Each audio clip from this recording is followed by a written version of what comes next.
Advanced designers rely on masking not just for photos, but also for patterns because it allows selective visibility and controlled detail placement.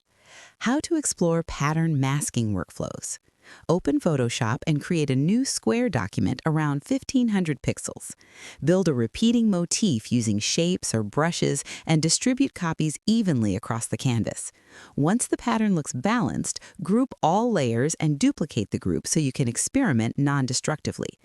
Add a layer mask to the top group and select a soft brush, painting black on the mask to hide parts of the pattern selectively.